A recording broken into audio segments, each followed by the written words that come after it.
Bonjour tout le monde, j'espère que vous allez bien, moi ça va super. On se retrouve aujourd'hui dans cette nouvelle vidéo et on va parler de pique et pêche. Mais avant tout, désolé s'il y a du vent dans le micro. Il y a beaucoup de vent ici à l'extérieur. Malheureusement, ça fait 9 mois qu'il fait que pleuvoir et avoir des tempêtes en Belgique. Et donc on n'a pas trop le choix de s'habituer et de faire avec. Comme je vous l'ai dit, on va parler aujourd'hui du pique et pêche et je vous emmener avec moi en affût du pique et pêche et vous parler un peu de comment je prépare cette sortie, comment j'installe le matériel, quel matos j'utilise et voilà, vous dire un peu comment ça fonctionne.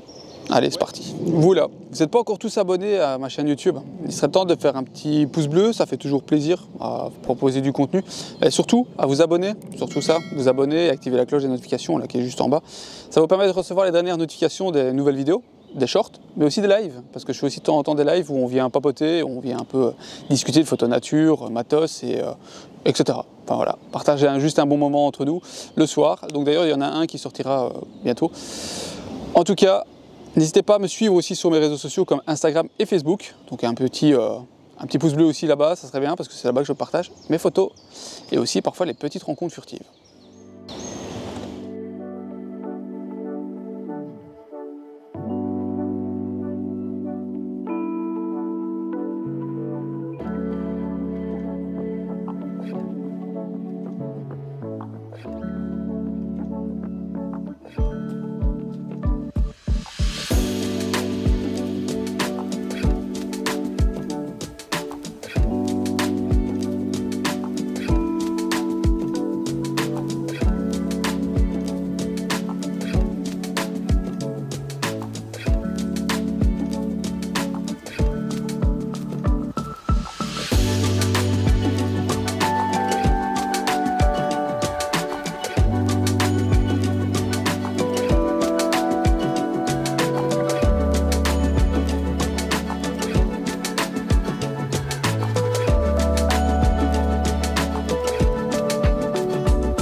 Le pique et pêche, ça fait 3 ans que je le suis, 3 ans que j'observe cet oiseau et 3 ans où je commence à comprendre vraiment leur comportement. Pourquoi? Parce que je suis quelqu'un qui est assez autodidacte, donc j'aime bien aller d'année en année découvrir les espèces, apprendre sur le terrain et surtout apprendre comment eux fonctionnent aussi.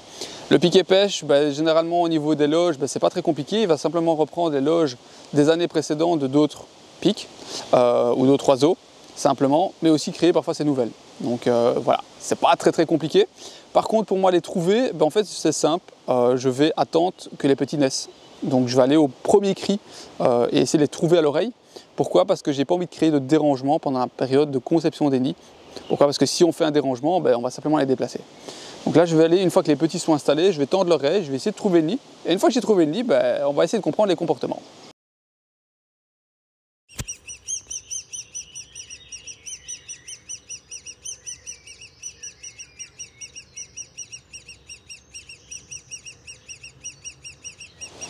Une fois que vous avez trouvé vos nids, le plus important c'est de comprendre comment les parents vont fonctionner. Certains couples de pique et pêche vont être plus farouches que d'autres. Donc là, si maintenant les parents sont hyper farouches, ça va être très simple. Une fois que vous allez vous poser avec votre filet à affût et que vous êtes camouflé pendant plus d'1 heure, ceux-ci en fait, vont tourner alentour du nid sans jamais venir au nid et en n'arrêtant pas de crier avec un cri d'alarme. Donc là, c'est pas plus compliqué, il vaut mieux plier ses affaires et partir sur un autre nid que vous avez potentiellement noté. Une fois que vous avez trouvé votre bon nid où les parents vont venir facilement, il est temps de procéder à la composition de vos photos, trouver la meilleure inclinaison, le meilleur point de vue pour avoir vos images. Et c'est un peu le sujet. Moi, je vous emmène avec moi maintenant. On va aller voir tout de suite comment je pose mes affûts. Allez!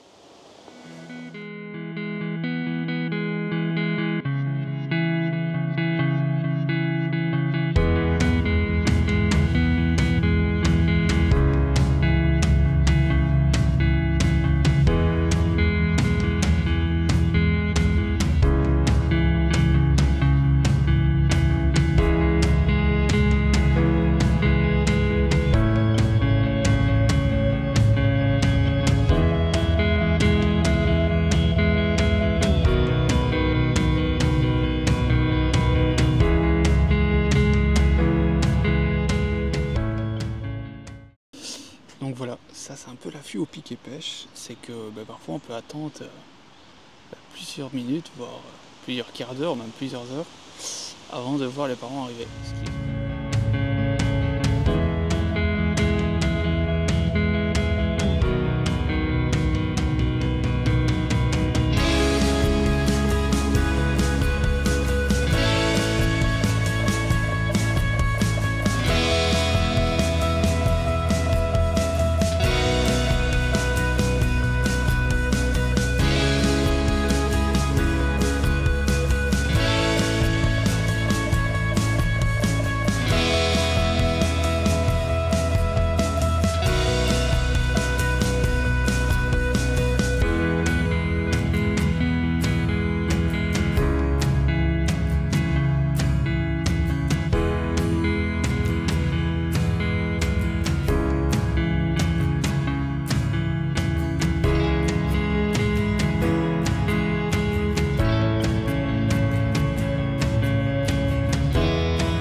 Je suis assez content parce que je m'attendais pas à revoir les pics et pêche ici au retour du Jura, parce qu'on est quand même déjà un peu plus tard dans la saison, mais je pense que celui qui est là, il n'est pas prêt, il est prêt à partir bientôt. En tout cas, ça fait plus ou moins 1 heure que je suis posé, les parents ont tourné un petit peu alentour, mais sans plus. Là, le temps est en train de changer, je pense que la pluie s'annonce, mais ce qui est sûr et certain, c'est que ça fait plaisir de les revoir et je vous partage ça en direct.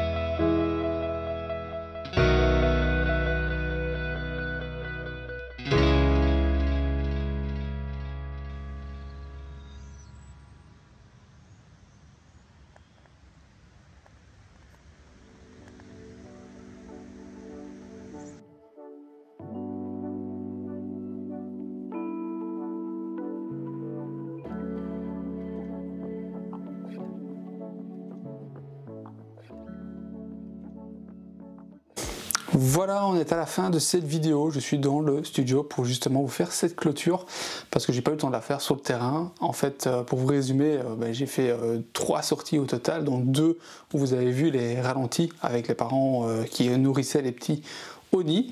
Et la dernière où on a vraiment l'heure bleue sur un des petits qui était prêt à l'envol et qui s'est envolé sûrement cette nuit-là parce que ce matin, donc c'était hier, ce matin quand je suis arrivé au nid, il n'y avait plus d'activité, il n'était plus là, plus un cri, plus un mouvement.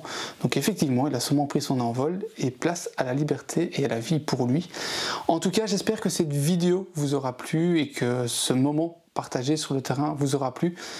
N'hésitez pas quand vous êtes passer pour faire des photos d'oiseaux sur le terrain, que ce soit pour le pic et pêche, le pic noir ou autre, de jouer vraiment avec les décors, l'entourage, positionner votre appareil photo un peu dans tous les sens. Ça vous permettra de jouer avec la créativité et faire ressortir un peu plus dans vos images les sujets et jouer avec les flous d'avant ou d'arrière-plan exactement comme je fais moi lors de mes prises de vidéo, et je vous mets quelques photos justement ici en clôture de cette vidéo. Moi je vous dis à la prochaine et on se retrouve dans d'autres vidéos 100% nature. Allez, ciao!